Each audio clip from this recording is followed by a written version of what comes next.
যুক্তরাষ্ট্রের প্রেসিডেন্ট নির্বাচনে কিছু নাটকীয় ঘটনা ঘটল। কিছুদিন আগে ডোনাল্ড ট্রাম্প গুলিবিদ্ধ হয়েছিলেন, প্রায় অল্পের জন্য বেঁচে গিয়েছেন।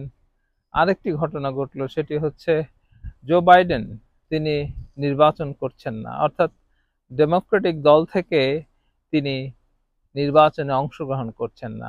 খুব স্বাভাবিক কারণেই যিনি ভাইস প্রেসিডেন্ট কমলা হ্যারিস, তিনি তার অল্টারনেটিভ হিসাবে, অর্থাৎ জো বাইডেনের বদলে কমলা হ্যারিস নির্বাচন করবেন, এই খবরটি মনে হয় সবাই ইতিমধ্যে জেনে গিয়েছেন। আমি যে বিষয়টি নিয়ে কথা বলবো সেটি হচ্ছে যে কেন জো বাইডেন এই নির্বাচনের দৌড় থেকে বা প্রতিযোগিতা থেকে নিজেকে সরিয়ে নিলেন। কারণ খুব সিম্পল, দুটি কারণ। একটি হচ্ছে তিনি আসলে বয়স হয়ে গিয়েছে তার, তিনি নিজের বয়সের কারণে অনেক কিছু ঠিক রাখতে পারছেন না। যে সমস্যাটি হলো সেটি হচ্ছে যে ডোনাল্ড ট্রাম্প এবং জো বাইডেনের মধ্যে যে প্রথম বিতর্ক অনুষ্ঠানটি হয়, আমেরিকার এটা একটি ঐতিহ্য যে দুই প্রেসিডেন্টের মধ্যে ডিবেট হবে এবং সেটি নিয়ে জনগণ আলোচনা করবে, বিভিন্ন পয়েন্ট, যুক্তি ইত্যাদি এই ডিবেটের মাধ্যমে সাধারণ জনগণ জানতে পারে। সেই প্রথম ডিবেটটিতেই জো বাইডেন আসলে ডোনাল্ড ট্রাম্পের সাথে পেরে উঠতে পারেননি। অনেকেই বলছেন যে ডোনাল্ড ট্রাম্প অনেক মিথ্যা কথা বলেছেন, সেই মিথ্যা কথার জবাব জো বাইডেন দিতে পারেনি।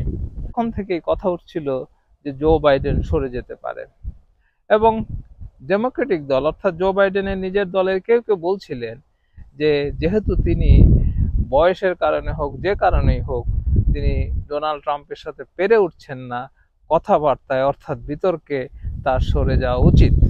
কিন্তু কমলা হ্যারিস তিনি কিন্তু সিএনএনকে বলেছিলেন যে না, জো বাইডেন যোগ্য প্রার্থী, এবং কমলা হ্যারিস যথেষ্ট সমর্থন দিয়েছিলেন জো বাইডেনকে। এই দুইজনের মধ্যে কেমিস্ট্রি খুব ভালো। জো বাইডেন কমলা হ্যারিসকে পিক করেছিলেন।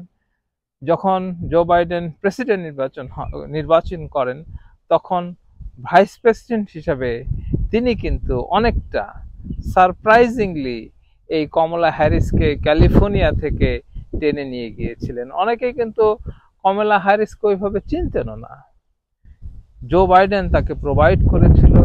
এবং আজকে দেখা যাচ্ছে এই প্রথম ভারতীয় বংশোদ্ভূত একজন মার্কিন প্রেসিডেন্ট নির্বাচনের জন্য অংশগ্রহণ করছেন। ডেমোক্রেটিক দল যদি জিতে যায়, তবে এই আমেরিকার 200 বছরের ইতিহাসের মধ্যে এই প্রথম একজন নারী প্রেসিডেন্ট পাবে আমেরিকা।